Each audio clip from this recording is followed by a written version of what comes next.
ये जो इंस्टेबिलिटी का इशू है नहीं, कि 4 साल के बाद मैं जनरल दयाल साहब पे ही बात कर पूछते ही कैसे स्कीम ले आई, आपने डाल दिया। प्रधानमंत्री ने ये स्कीम लेके नहीं आए हैं। आज भी प्रधानमंत्री ने कहा मैंने प्रधानमंत्री का नाम नहीं लिया। मैंने नहीं लिया। आपने नहीं लिया और मैं तो प्रधानमंत्री जब अरे आपने नाम नहीं लिया। सुनिए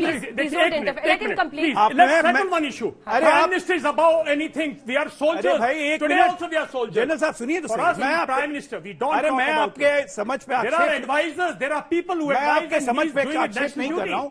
मेरा ये कहना है 1977 से आर्मी में इस बात की मंथन हो रही थी कि ये हमें करना है। मैंने पहले भी बताया 1989 में फौज में सहमति बन गई, हमें करना है।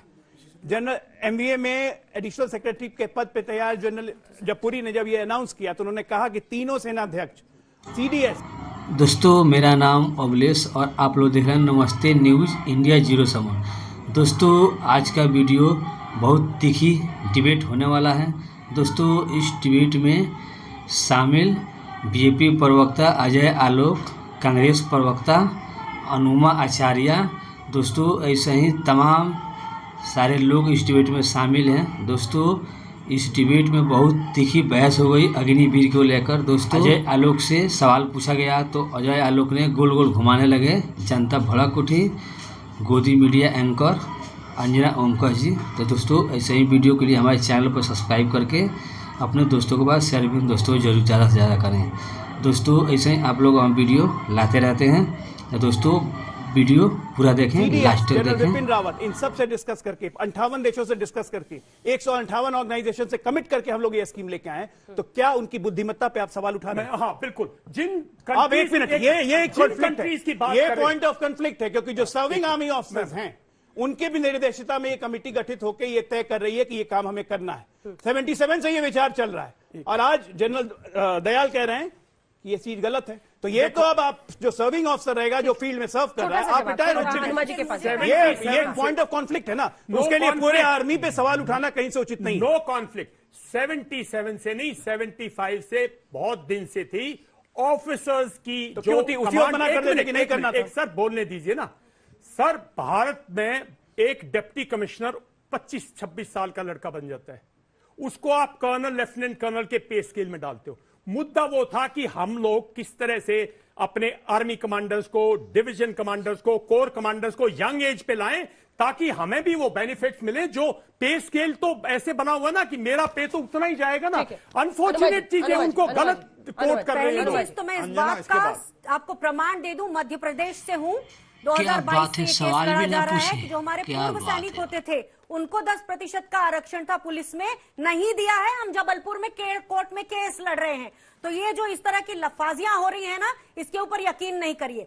दूसरी चीज, मेरे देश का लोकतंत्र मुझे ये इजाजत देता है कि अगर मेरी सेना मेरे लिए, मेरा देश मेरे लिए प्रधानमंत्री से आगे है, क्योंकि मैंने 24 साल इसी के लिए वर्दी पहनी है। अगर मेरे देश का प्रधानमंत्री चीन के राष्ट्रपति से आज तक एक बार भी बात नहीं कर पाया है तो मुझे उसे कायर कहने का हक है। और मेरे देश के इसी प्रधानमंत्री ने मर्यादाएं तोड़ी हैं। पंडित नेहरू के बारे में अनाप शनाप चीजें फैलाकर उनकी जो बेइज्जती की है, उसके बाद उन्होंने सारी मर्यादाएं तोड़ दी हैं। और एक आखिरी बात ये बोलना चाहती हूं कि जब आपकी तालियां बजे ना तो ये ध्यान रखिएगा कि 9 अग्निवीरों ने आत्महत्या की है, एक ने चोरी की है। तो खाली ताली बजाने के लिए मत बजाइए। हमारी सेनाओं को कमजोर करने की सवाल पे कैसे लोग त्रिविला उठते हैं, पूरा जवाब देते नहीं हैं। कि इसी सरकार ने हमारे देश के जो डिसेबिलिटी पेंशन वाले सैनिक हैं या सैन्य अधिकारी हैं, इनके खिलाफ 200 नंबर में अपीलें की हैं सुप्रीम कोर्ट में, क्योंकि ये केस जीत गए थे आर्म फोर्सेस ट्रिब्यूनल ने। तो ये एक ऐसी सरकार है। एकदम छोटा सा जवाब देना है क्योंकि मुझे इनके सवाल लेने हैं। मैं बस एक लाइन पूछना चाहता हूं आप ही लोग से। इन्होंने कहा लोकतंत्र इनको अधिकार देता है कि देश के प्रधानमंत्री को ये कायर बोल सकती हैं। तो लोकतंत्र इनको एक मिनट बीच में नहीं, बीच में नहीं, ये गड़बड़ है। मैं वो नहीं रोकता हूँ, मैं नहीं टोकता हूँ, मैं टोकता नहीं हूँ। बीच में मत बोलिए। एक मिनट, क्या लोकतंत्र ऐसे नेता को क्या बोलने का अधिकार देता है जो हमारे देश के वर्तमान सेनाध्यक्ष को गली का गुंडा बोले? क्या बोलता है लोकतंत्र? क्या बोलता है ऐसे नेता को क्या बोलना चाहिए?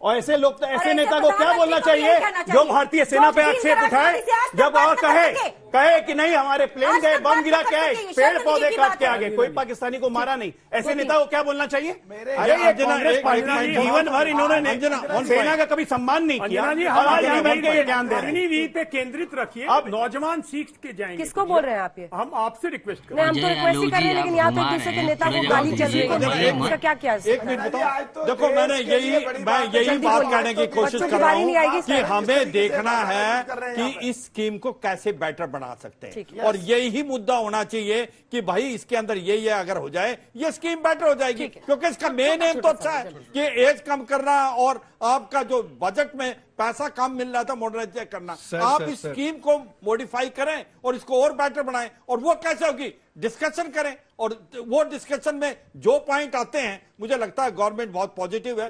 मेरा क्वेश्चन गवर्नमेंट से है।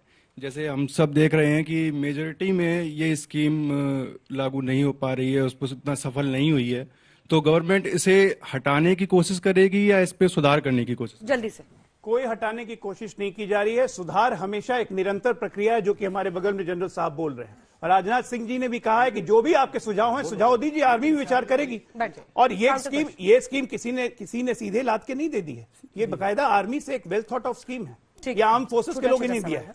मेरा नाम भूमि वाजने है। मेरा सवाल विपक्ष से है कि विपक्ष कैसे दावा कर सकता है कि अग्निवीर योजना एक कुर्सी बचाओ योजना है, कुर्सी बचाओ योजना है, जबकि ये एक राष्ट्रीय सुरक्षा का मजबूत करने के उद्देश्य है।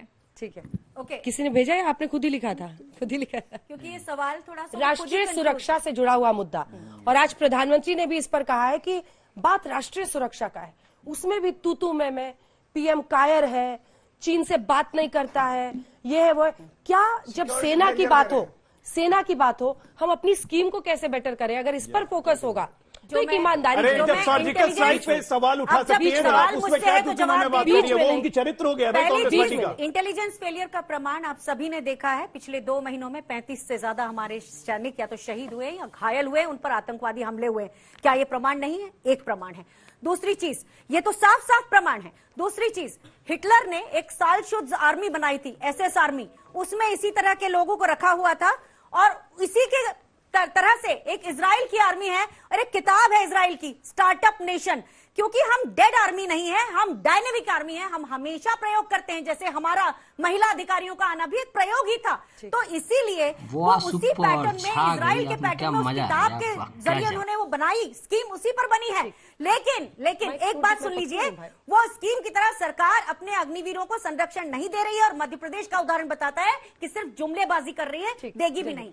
मेरा सवाल सत्ता पक्ष से है कि वो बहुत फंडामेंटल राइट का बात करते हैं, मौलिक अधिकार का बात करते हैं। सर आपको ग्राउंड रिपोर्ट नहीं पता। सर मैं फैमिली जो है वो आर्मी से है, मेरा दोस्त अभी लद्दाख में है, वहां का सर अग्निवीर के बंदे का ये कंडीशन है कि शाम में जो स्नैक्स मिलता है, नाश्ता मिलता है, वो उन्हें प्रॉपर तरीके से नहीं दिया जाता, ना दूध रहता है, ना काजू रहता है, सिर्फ जो रेगुलर जो ड्यूटी कर रहे हैं उनका रहता है। और सर ये जो sir day to day sir बढ़ रहा है, सर क्राइम बढ़ रहा है और लोग सुसाइड कर रहे हैं, तो इसके लिए मैं सत्ताधार से कहना है कि ये डिस्क्रिमिनेशन क्यों है? ठीक है, जवाब दीजिए। देखिए, ये डिस्क्रिमिनेशन तो मुझे तो नहीं लगता है, लेकिन अगर आप बता रहे हैं ऐसा है क्योंकि आप आर्म फोर्सेस के परिवार से हैं, तो निश्चित तौर पर यह कार्यक्रम सरकार देखती है, ऐसा होता है? बिल्कुल इस पे ऐसा संज्ञान लेगी। बिल्कुल, लेकिन मुझे नहीं लगता है कि ऐसा डिस्क्रिमिनेशन है, क्योंकि जनरल पुरी ने बिल्कुल ये कहा। इस पॉइंट को अलग मत ले जाओ, ऐसा नहीं होता बेटा।